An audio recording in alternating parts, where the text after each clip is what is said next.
CHAMPS Live is presented by Lawrence Technological University, where Blue Devils dare, Hungry Howie's, famous for flavor, and the Detroit Medical Center.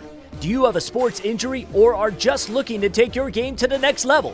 Go where the pros go. Visit dmc.org/gamechangers. Well, hey everyone, welcome inside the State Champs Sports Network studios for today's edition of State Champs Live, presented by Lawrence Tech.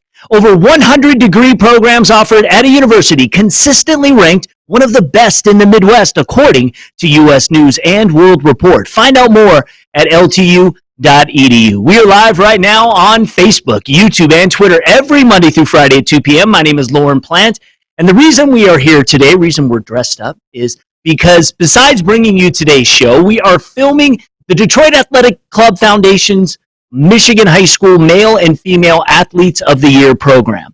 One of the foundation's and selection committee members is our guest, but first, let's get to the headlines for Tuesday, June 9th. Shut, offering splash shields.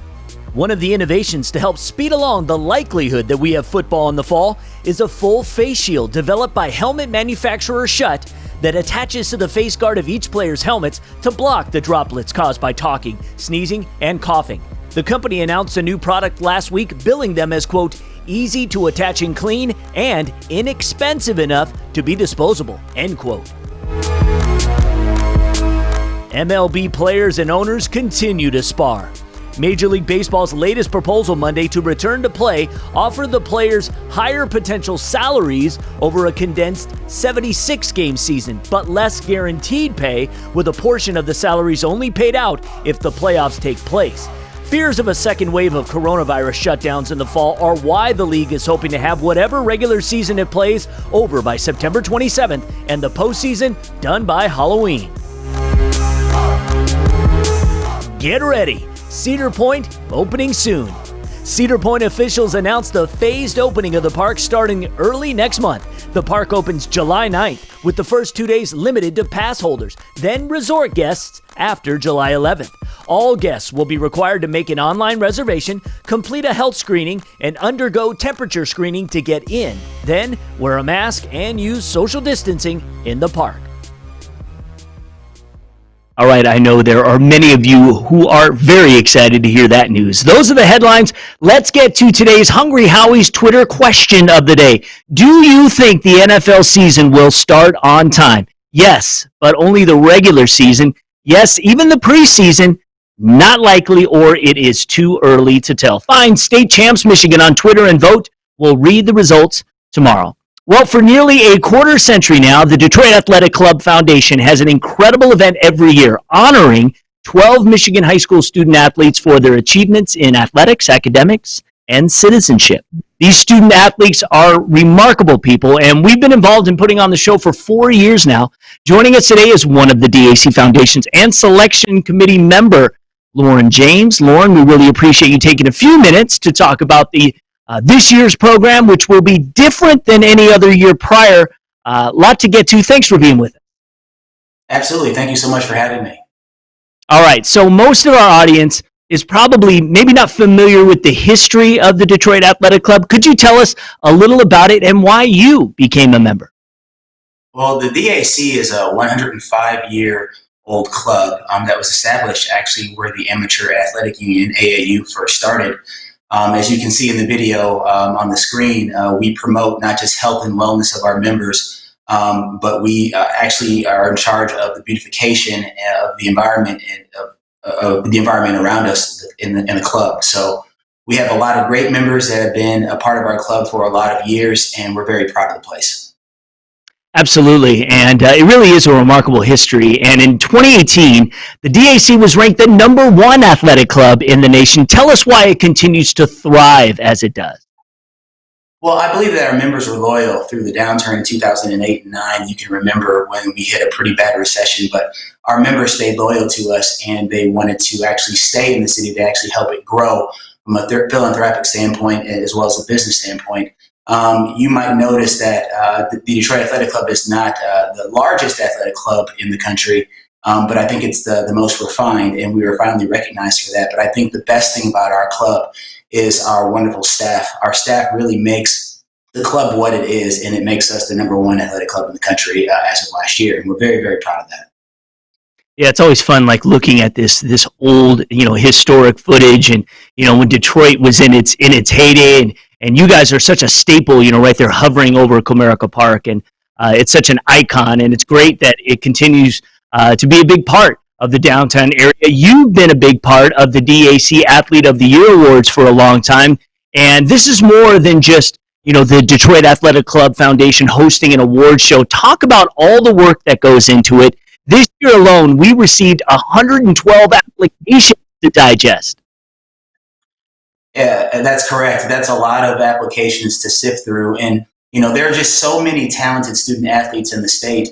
We look at their academic achievements, their athletic achievements, but what a lot of people don't know is we look for a lot of their community involvement. What have they done to give back? And, these kids have just been ridiculously wonderful examples of how to give back to the community. And you would not believe some of the applications that we've seen. And to answer your last question, one of the things that I love about being a part of the club is being a part of this subcommittee to actually take a look at all these applications. So it is incredibly difficult to sift through them, because really in reality, all hundreds of these kids are great finalists for this award. But we, as you said before, have to select 6 boys and 6 girls to honor at the DAC. And we've had the likes of Ben Wallace and Shane Battier and Allison Smith to come back to speak to the students. And although we're not going to be able to have quite the same program we have in the years past, this year, we believe that we're going to have an incredibly great impact on the student athletes that applied this year. Absolutely, and it really is a celebration. The COVID-19 pandemic has forced many events to simply not take place this year. I mean, since I am privy to the decision-making with reference to the DAC Awards, and I know that was never on the table. However, we are doing things differently. We are having a virtual program, and for the first time, not announcing individual winners. So if you could talk about that, please. We sat down as a group, and we took a look at everyone that had applied, considering that some of the students would not be able to participate in their respective sports because school was actually let out. Also, being that we have to do social distancing, a big part of our selection process was taken out, which was meeting the students, talking to them, seeing what their interests were, not just looking at an application, but actually meeting the students personally was a large part of our selection process. I really can't imagine how these kids feel. Proms and homecomings and graduation ceremonies with their friends, graduation parties, were just taken from them. And, this pandemic has had a huge impact on us all. But if we can just take a step back and remember what we felt like at, 17, 18, 19 years old, leaving high school, going into college, that was a really big deal for us. That was a very vital time as our transition from the underneath the wings of our parents into independence. So we decided to honor all 12 of our finalists this year, which I believe is not just the right thing to do, but I really do think that this year all 12 finalists really do deserve recognition in this time where our state and the whole country, the whole world has asked them to take a step back. So we're very proud of this decision to honor all 12 finalists. And I think they're all very well deserving. Hear, hear. Every year, we have an incredible group of finalists. 2020 is certainly no different. You've had the opportunity to see the features we produced on each individual, and the public will see it when the show premieres next Monday night, June 15th at 6 p.m. on all the State Champs social media platforms, DACathleteoftheyear.com, and other places. What strikes you about this collection of student athletes? Well, we have a vast variety of student athletes, especially this year. I mean, you'll see all different types of sports that we're honoring.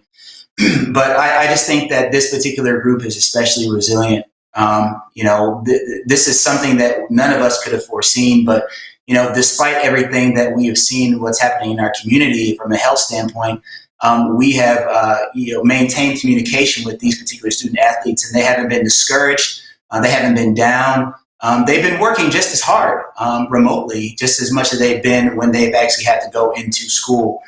So this particular 12 of kids, I think, is going to have a very unique outlook going into school. And, I think, as mentors and their parents, it's kind of easy for us to try and give advice to them as they move forward. But I think as they get older, they're going to have a very unique perspective and be able to probably even give us a little bit of advice of what their experience was like. So again, a great group of kids, and I could not be prouder to honor them.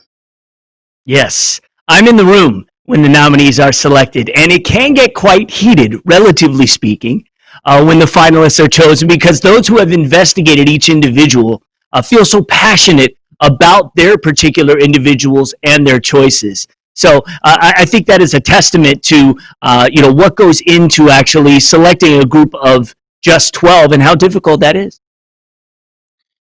Extremely difficult. I know a lot of these kids at this point are used to, having their name called.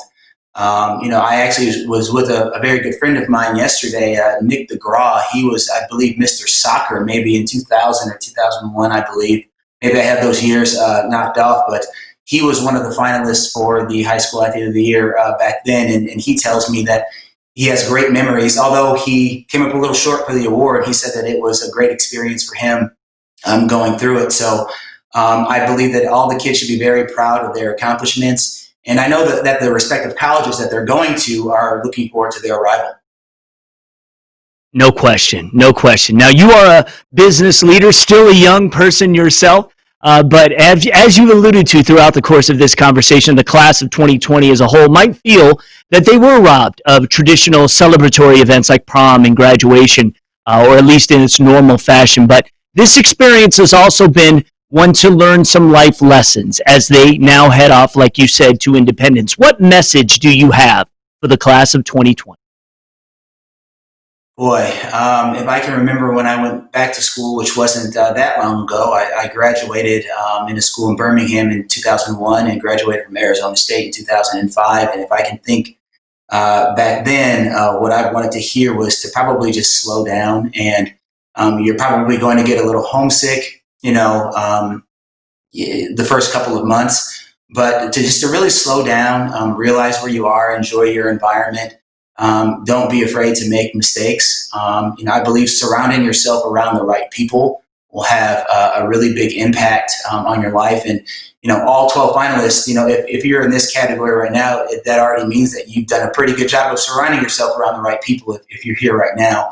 But it would just be to enjoy your collegiate career, develop relationships with your teammates. I had the honor of playing football at Arizona State, albeit only 2 years. I still am in great relationships with some of my ex-teammates today. And it's been a wonderful experience. And just to not take yourself too seriously, have a little bit of fun, responsible fun, of course. And never forget to call your mom every once in a while. Well, there you go. That is great advice. So soak that in. And whether you are moving on to play student athletics at the next level or not, sit back and enjoy it, because it is going to be something that you'll remember the rest of your life. If you have a question regarding the DAC Athlete of the Year program, you can ask it now. I'll ask in just a moment. But first, let's review what happened this week in state champs history.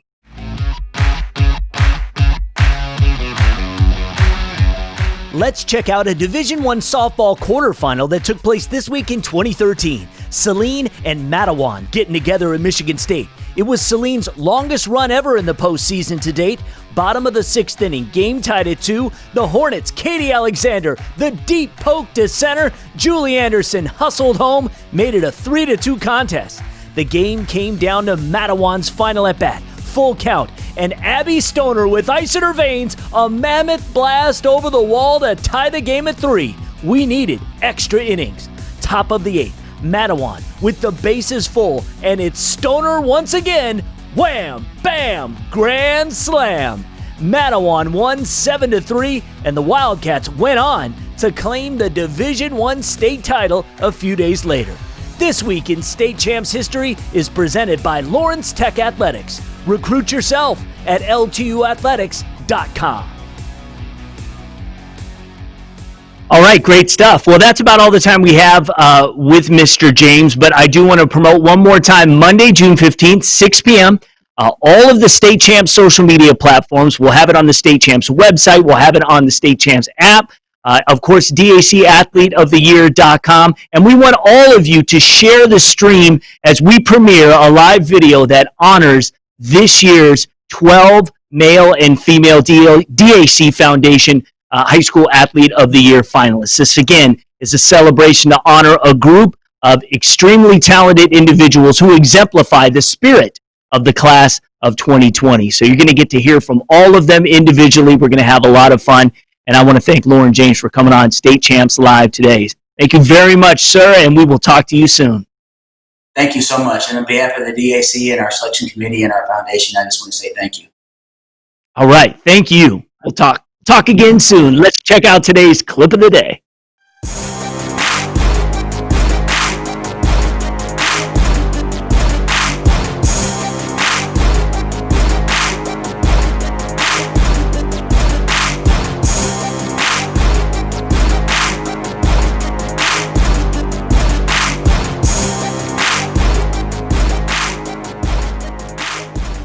All right, great name there. Good workout. All right, send us a link to your clip on any of our social media platforms. Let's check out today's DMC Game Changers. V is wearable sensory technology that gives us objective data to look at your risk for injury, to be able to progress your rehabilitation program, and also to assess after an injury if you're ready to go back and play. All right, there really is some fantastic technology that the Detroit Medical Center and their sports medicine team uses to help you be a better athlete. So, and again, those are going to be opening up soon. We'll give you more details here at State Champs when you can start getting back and getting training with some real pros who can help you be the best you can be. Right now, let's check out the results of yesterday's Hungry Howie's Twitter question of the day. Who should the Detroit Tigers select with the number 1 pick in the 2020 MLB draft? Overwhelmingly, Spencer Torkelson. I think you all will be right. Okay, tomorrow on Live, the Dean of Students at Lawrence Technological University, the Blue Devils are officially creating a varsity esports team that will compete in the NAIA. The future is now. Join us at 2 p.m. on Wednesday. And if you know of a guest you'd like to see here on Live, email our show coordinator, Amanda. Her address, amanda@yellowflagproductions.com. Have a great day and stay safe.